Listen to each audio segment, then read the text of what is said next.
Hello, thanks for joining us today. Today we're going to be talking about the Cody region and specifically the areas that fall within the Cody district. Just like to start by saying that winter conditions here have been a little bit better than they have been in the rest of the state. So we're not as concerned about winter loss up here in this particular area. Today we're going to be speaking again of the kind of the northwest corner of both the state and the Cody district. My name is Tony Mong. I'm the wildlife biologist here in Cody, and I'll be walking through these season recommendations with you today. Specifically, we're going to be talking through pronghorn, mule deer, elk, bighorn sheep, mountain goats, and just a brief note on the bison that occur here in this area. You can see all the different hunt areas that we're going to be covering today through this presentation. We're going to start with pronghorn, and today specifically I'm just going to be talking about the Badger Basin pronghorn herd, which is hunt area 80. It is one of the smallest pronghorn herds in the state of Wyoming, and therefore we don't have many licenses available. Currently, we're at the lower end of management objective for this particular herd, which is managed by a trend count, and currently we are at the kind of the lower end. You can see there that we do have some low fawn ratios in this particular herd and some moderate buck ratios as well. One of the issues with this herd is that we are continuing to see high numbers of pronghorn congregating on the irrigated lands, private lands, both around the Clark area as well as the Hart Mountain area. Currently, we're working with private landowners to make sure that we can get some opportunity for folks in those areas, as well as provide a safe place to do that, as there are many different structures and houses around these areas where the pronghorn are congregating. So with that, here are the proposed seasons for 2023. You can see there's no real changes proposed. We feel like we're running at a good level, both with just our buck licenses offering good opportunity, but also those doe licenses that will allow us to kind of address some of the issues that we are having on irrigated land. Now let's move on to our mule deer herds, and we've got two of them here in my district. We've got the Clark's Fork and the Upper Shoshone. We'll start with the Upper Shoshone deer, which make up hunt areas 110 through 115 and are generally located along the north and south fork of the Shoshone River. Currently, we still are below a management objective for the population level. We're running about 8,000 deer is what we are estimating, but our objective is actually more towards 10 or 11,000. So we've been down for a few years.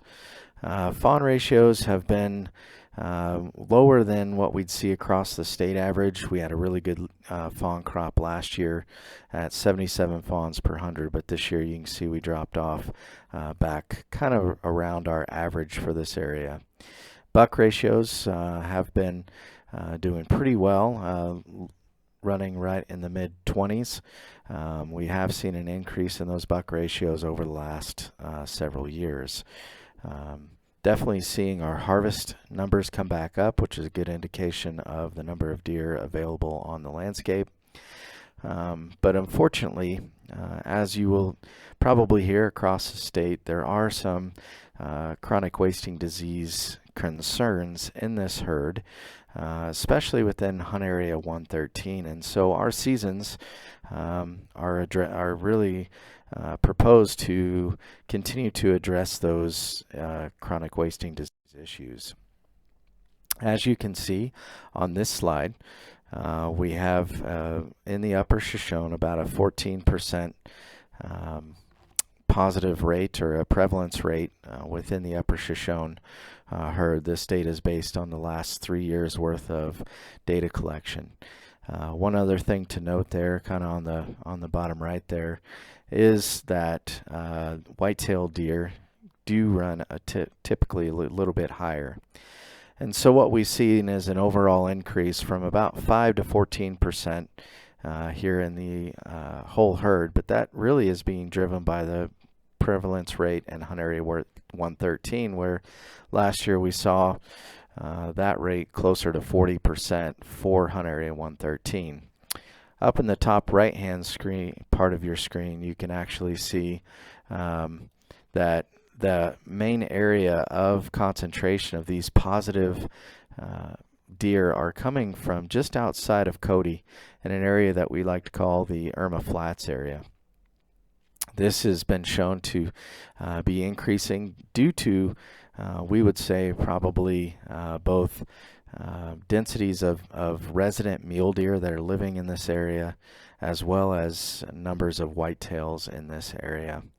So with those concerns, we are going to be continuing to try to decrease overall whitetail numbers and and really focus attention on those resident mule deer numbers in that area. Because of this high CWD rate, we all are going to be monitoring the overall buck ratios, and in the future you may see a need to decrease those buck ratios by increasing harvest on the buck portion of the population throughout the area, which would usually indicate a change in the number of days that are available for harvesting mule deer bucks in the Upper Shoshone. So again, we're going to continue to focus that harvest on the whitetail population to try to control those numbers, increasing the whitetail and resident deer opportunities, and again reassessing and paying close attention to the buck ratios for the entire herd over the coming years, and may lead to changes in 2024. One other thing to note is that this herd is actually considered a focal herd, which is a new study that we're doing across the state. In this particular area for the state, we are putting out we have put out over 200 collars on mule deer does, fawns, and bucks. And here you can see on the right hand side is a depiction of what that looks like on the landscape. This is one location from every collar that we have out right now, and of course, knowing that this is a migratory herd, this map is going to change quite a bit when we get into May and those deer start moving back to summer range, which is located to the west of Cody. So here are the changes that we are proposing for this year, which again is focused on trying to continue to decrease whitetail deer numbers in the across the herd unit, as well as continue to have opportunity in that area where we saw the highest prevalence rates close to Cody with this type 7. So with date changes, we're hoping to increase that harvest on whitetail deer across the herd unit. So now let's move on to the Clark's Fork deer, and in this we're talking about hunt areas 105, 106, and 109. That is located in the northwest corner of the Cody district. We are currently still below population management objective based on estimates from our population model. Unfortunately, we don't have a real good handle on what that estimate really means because of the difficulty in collecting data in this particular area, the movement patterns of these animals, and also how we harvest or hunt these mule deer. But we do believe that we are still below that population management objective. We saw again another decrease in our fawn numbers this year, although last year was one of the best fawn years that we've had in quite a few years, and we see that reflected in the number of yearling bucks that we counted this year. overall, you can see that the buck ratio being above what we would consider our average for this herd, and a lot of that is due to the really good fawn year that we had last year and the high number of yearling bucks that were in the population. We're seeing better numbers.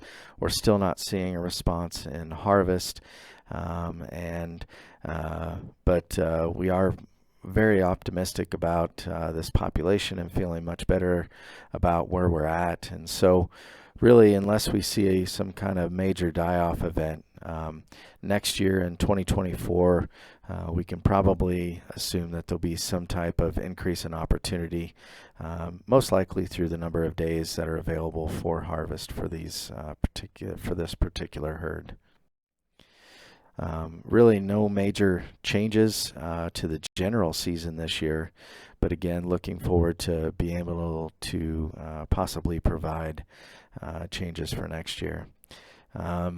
We are going to continue to pressure whitetails in this area and try to decrease those numbers, and you can see that with the proposed seasons that we have for this year, mainly focused on the whitetail portion of the population, increasing the number of days available, and even some numbers in some of these areas where we do have some concern. Overall, those two herd units make up Region F for non-residents, and we are again not proposing any changes to that quota for 2023. Let's move on to elk. With elk, we also have two herds which really mirror the mule deer herds as far as where they're located. We've got the Clark's Fork herd and the Cody elk herd in my particular district.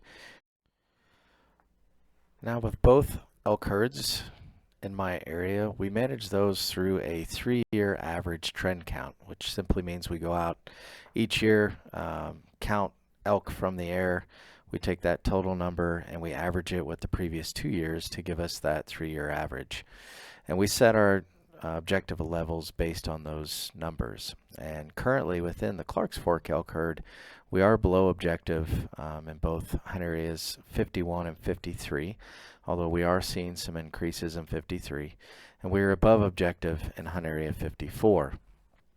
And really that drives the management of a lot of what you'll see both in season structure and season changes for 2023. This year we did see kind of some lower bull harvest. We really feel like that was due to kind of the warmer weather we had. Elk weren't really moving and weren't available for harvest until very late in the season or not at all.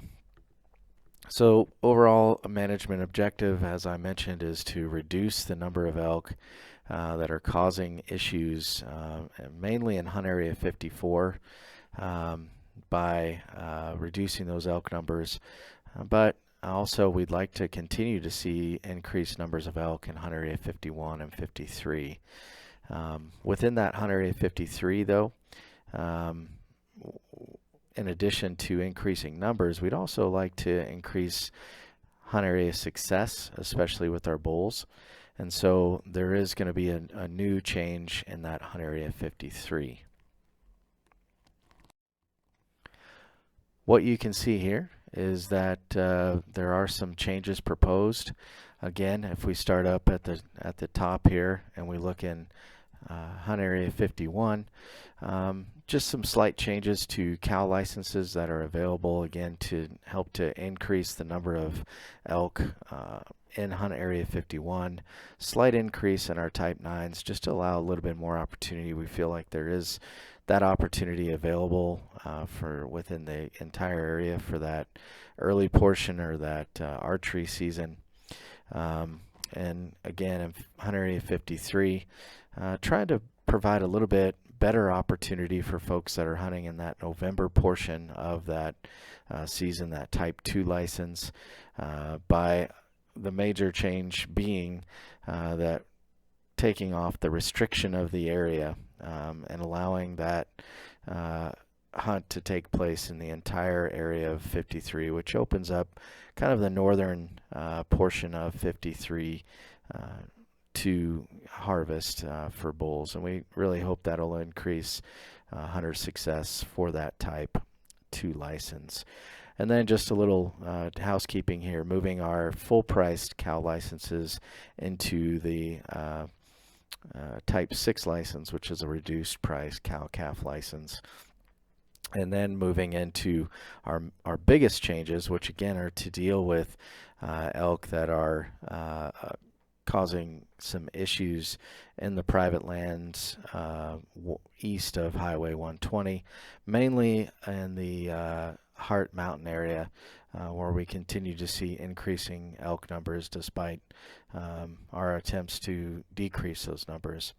So in order to try to deal with that a little bit better, we are proposing some January seasons, both for leftover type 6 licenses as well as type 7 licenses.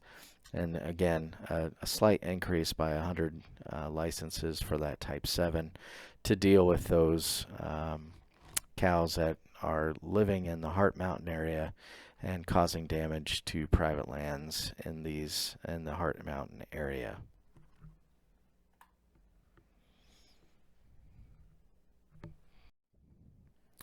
Let's move on now to the Cody elk herd, where we manage in the same way as the Clark's Fork with a 3-year trend count objective, and we do that based on hunt area blocks. So 55 and 56 are together, which is currently at objective where we'd like to see them.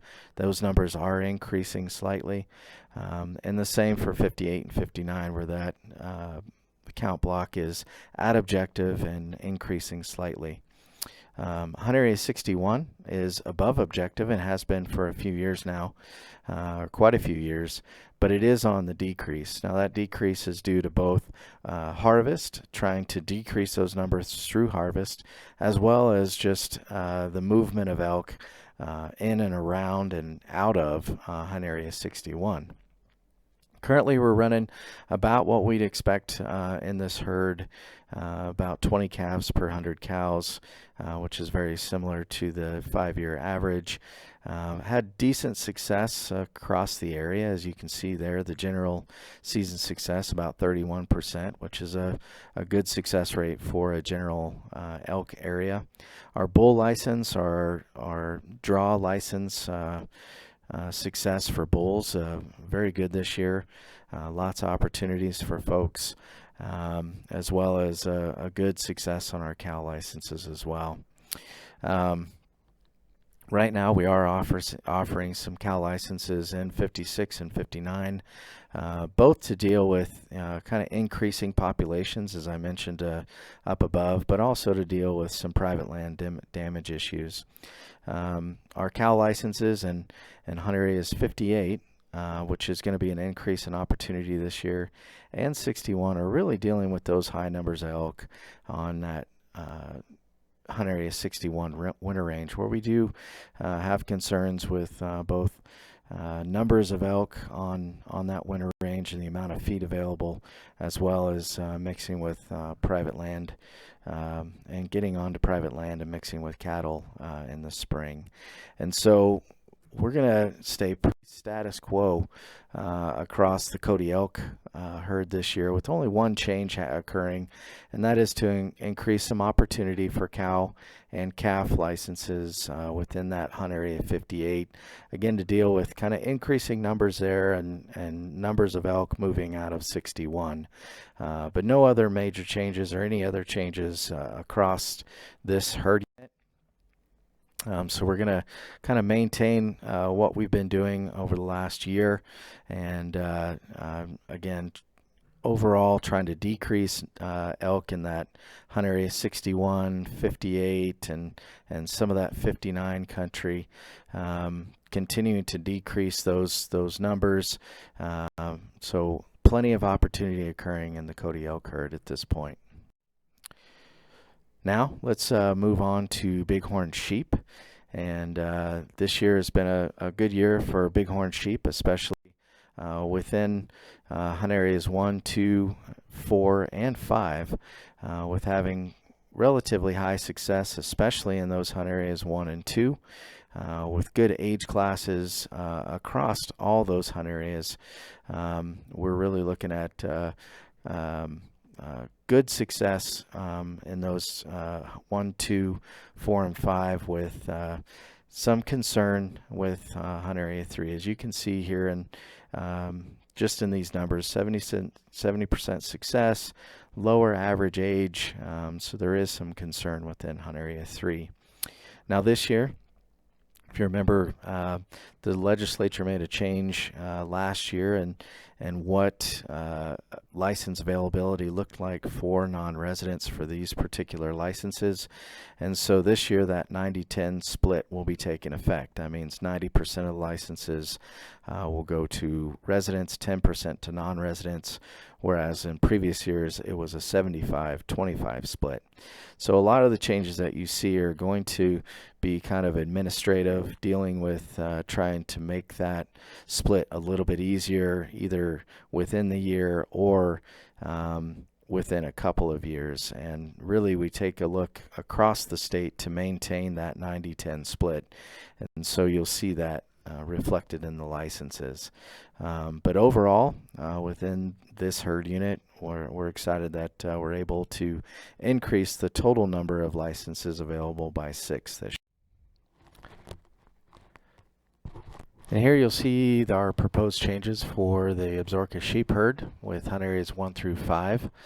Again, really trying to focus on increasing where we feel we're doing well. And you can see that in hunt areas 1 and 2, with those having the biggest increases. And again, mentioning hunt area 3, a decrease again for this year from 28 to 25. And then in hunt area 4 and 22, having slight increases to try to again get to that 90-10 split.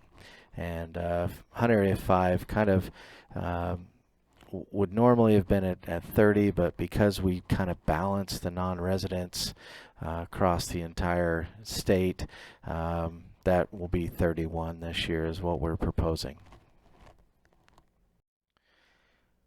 Moving on to mountain goats, we will see some proposed changes for this year based on just population numbers and where we think things are at.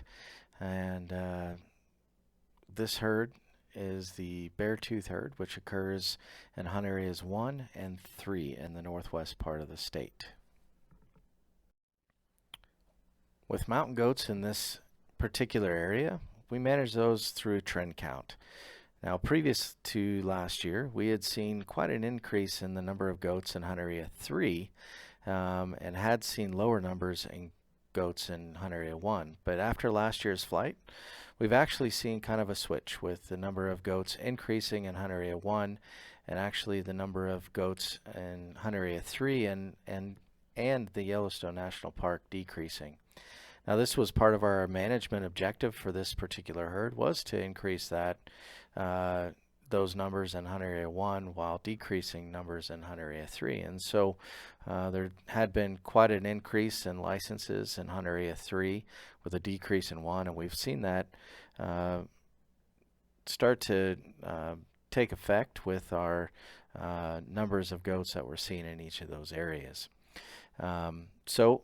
Within hunt area 3, like I said, our objective has been to decrease those total number of goats.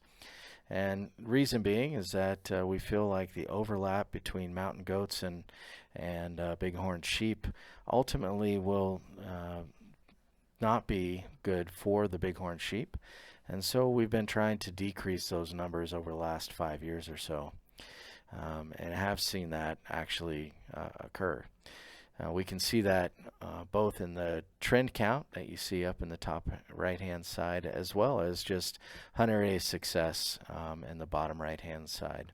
This year was not too bad of a year, with overall success at about 77%, and hunt area 1 having a little bit lower success than hunt area 3. Overall, though, we feel like there was good opportunity out there, but because of count trends and just talking with folks on the ground, feel like a change might be in order for this upcoming year, so we are proposing some changes. And so, again, some of the housekeeping stuff is trying to move these licenses to a better 90-10 split, which mountain goats were impacted by that same change for bighorn sheep.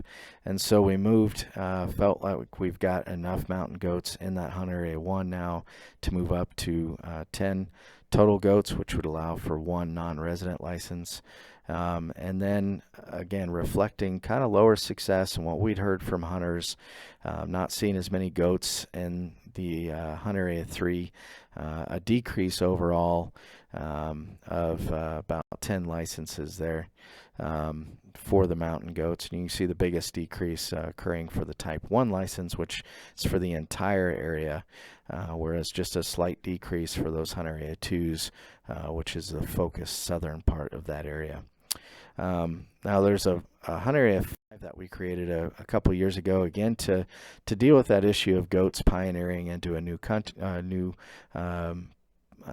of the Absaroka Mountains, and we really haven't seen any harvest in there in the last couple of years, haven't seen many goats, so we're decreasing those licenses to 2. It'll just be available for residents, and so there's a little bit of opportunity there, but will take some hard hunting to be able to get there. Hunt area 4A occurs over out of the Jackson area, and may provide some opportunity as well. Now we'll touch on, really briefly, the bison hunt area that's located within my district here in northwest Wyoming.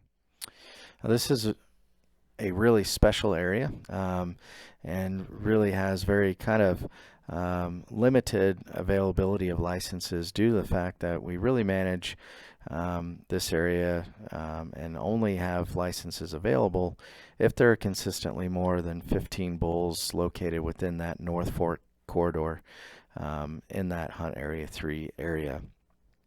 In addition, if we consistently have bulls coming out of the forest and onto private land and causing issues, that's when we would issue licenses for this particular hunt area.